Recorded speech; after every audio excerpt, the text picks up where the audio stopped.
Yeah, you could have 5,000 horsepower, though, from what I hear. Isn't that what the cool guys are all getting to now? The second I got to, like, 1,500 horsepower car, people around me got to, like, 3,000 and 5,000. Or, you know, saying numbers that are just, you know, maybe they're just saying 5,000 for a Titan. Oh, no, there's definitely 5,000-6,000 horsepower Hemis out there. Street cars. Whether you want to change the rods in it every 10 to 20 passes is a different story. That I don't want to do. Yeah. I don't want to maintenance my car that heavily at all. No, that'll eat up most people's maintenance budget for the year in 20 passes. Yeah, it'll also just, for the average guy, it'll just destroy you, like, mentally. Yep. Being like, I've seen a lot of people do that, and you probably have too. They bite off more than they can chew on, like, a badass race car, and then it's like, yeah, you got to change the valve springs, 20 passes in, and it's like... Oh, that's why you see rich guys come and go from, like, the pro mod, top tier, radial, whatever worlds very often. Yeah. It's hard. They, at the end of the year, they look at their pocketbook or whatever their fund, and they'll think about how hard they worked and how much they traveled, and they're like, this sucks.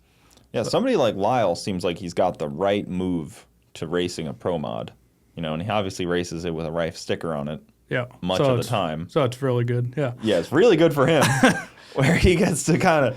Yeah, unless you're a guy like I told Brett, he's already primed for racing a pro mod at some point, just because how hard he is willing to work on whatever. But that's become a big thing. Like Stevie's got a show up and drive program now where, he builds the motors, service the cars. They have a new facility. And I think for most people, that's the only way it can happen. And you're not going to save money by doing it yourself. You're either going to spend the same money and lose, or maybe win. But I see people that are currently racing switch to Stevie's program. You know what I mean? Not new people getting in, but people that are like either had just raced or like currently have their own program, and they're just like, I don't want to run my own program. I'm just going to sell it off. And yeah, I mean, just the way those cars are, it's just like pro stock has become, where you have 2 or 3, 4 teams that have to run it all because it's just too much to develop the engines and maintenance and all that stuff. But even that, I mean, you zoom out on NHRA in a whole, and I know they still post record numbers.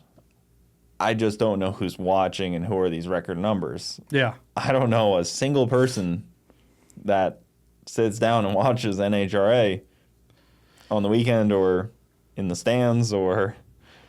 Yeah. I like a select few people. Yeah, I think people like you and I are different because we race ourselves and we have, we're just more motivated by our own thing. But they obviously have a market. They have quite a market. Yeah, they have a market. I just don't know where the market comes from. I'm confused by that. It's like one of those, who's buying this? Yeah. If racing's happening, I'm happy. Yeah, that's fair. I mean, we should all be happy, right? I'm not against NHRA. I'm just against me being involved in it. Well, don't worry. I'm not jumping to conclusions, but neither one of us could probably afford it. So no, not at all. Yeah. They kind of encroach on all racing though a little bit. Yeah. No, what is really cool in my mind are like the stock, super stock classes. You'd like them. If you like dug into them, that's real cars with limited budget type of stuff, and obviously it gets out of hand. But that racing's pretty cool. Small tires, heads up if you get next to the car that's identical to yours. I do like Outlaw Pro Mod. I like that. Yeah, the stuff at Bradenton during the winter. Yes. I tell people all the time, like if you haven't been down here for those races, it's hard to explain that energy. That I'll watch all day long. Yep. Outlaw Pro Mod. Yep. But then, I don't know. There's just a barrier there. I think it's a personal barrier. It's a very generational, like traditional thing. If you weren't raised in it, there's a little bit of an outsider effect to it. I wasn't raised near cars at all.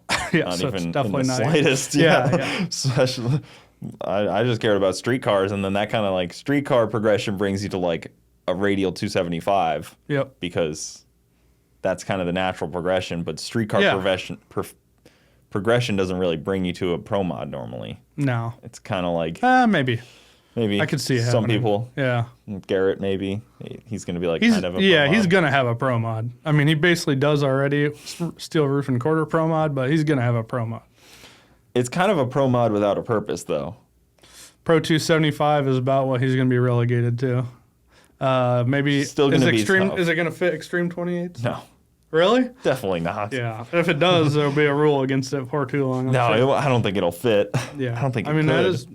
Yeah, I mean, that's a quintessential Pro 275 RVW type of car, so it's cool.